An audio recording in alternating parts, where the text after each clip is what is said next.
మన ఫ్యూచర్ ఏంటో ఆయనకు తెలుసు, మనం రేపు ఎట్లా ప్రవర్తిస్తామో ఆయనకు తెలుసు, ముందు సంవత్సరాలు ఎందుకంటే హీఈస్ ఆ క్రియేటర్ అండి.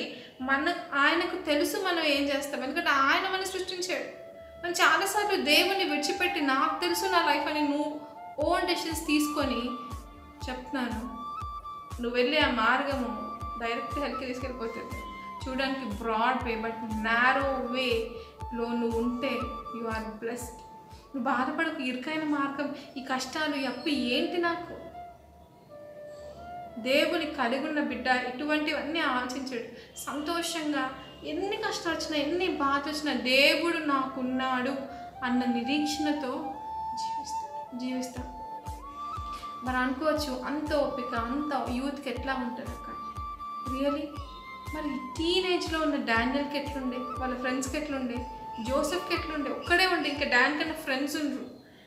జోసెఫ్ ఇస్ ఆల్ అలోన్, ఎవ్వరూ లేరు. when I think about him చాలా ఏర్పడుతూ ఉంటుంది, ఎందుకంటే హీఈస్ ఆల్ అలోన్. అసలు ఎవ్వరూ లేరు. ఆయన చెయ్యని పాపం కోసం జైల్లో వేశారు.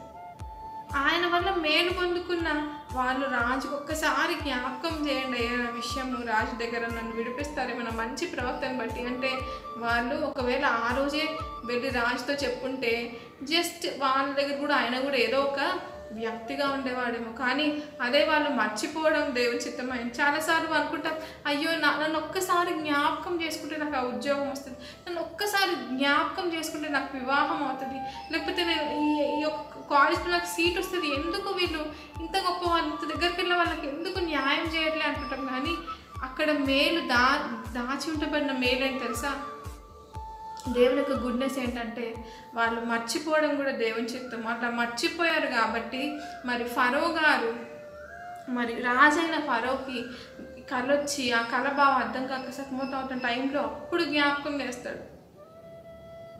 ఇలా ఒక వ్యక్తి ఉన్నాడు యోసేపు అని, హీ వాజ్ ఎ హీబ్రూ, ఈజిప్ట్లో ఉన్నారు కదా వాళ్ళు అని చెప్తే వెళ్ళి తీసుకొస్తే ఆ కళ భావము దానికి ఆన్సర్ కూడా ఉంది. ఈరోజు నీకున్న కష్టం, నీకున్న బాధలు అనుకుంటున్నావు, నేను ఏమీ లేని దాన్ని, ఏమీ లేని వాడిని అక్క, నేనేం చేయలేను కదా, I have nothing, I'm a failure. దేవుడు అన్నాడు, హీ పుట్ నీలో ఆన్సర్స్ ఉన్నాయి. యూనో మన కంట్రీకి, మన స్టేట్కి, నువ్వు ఉన్న ప్రాంతానికి, నువ్వు ఉన్న సిచ్యువేషన్కి, నువ్వు ఉన్న నీ చర్చ్లో మెంబర్స్కి, యూత్కి, నీ ఫ్రెండ్స్కి నువ్వు ఒక ఆన్సర్.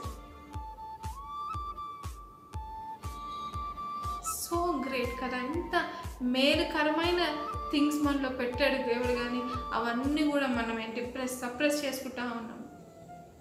ఇంట్లో సప్రెస్ అంటే పాపం ద్వారా భయంకరంగా వాటిని సప్రెస్ చేస్తూ ఉన్నాం. లేదు I had much more to do. వరల్డ్లో చాలా చేయాలి, చాలా అనుభవించాలి, చాలా సంపాదించుకోవాలి, మంచిదే. బట్ దేవుని రాజ్యములో నువ్వు ఒక వ్యక్తిగా, you are a part of his kingdom, you are made to build his kingdom on this earth. కానీ నువ్వు అన్నీ మర్చిపోయి I had my own life అనుకుంటున్నావేమో. Be very careful of what you are doing.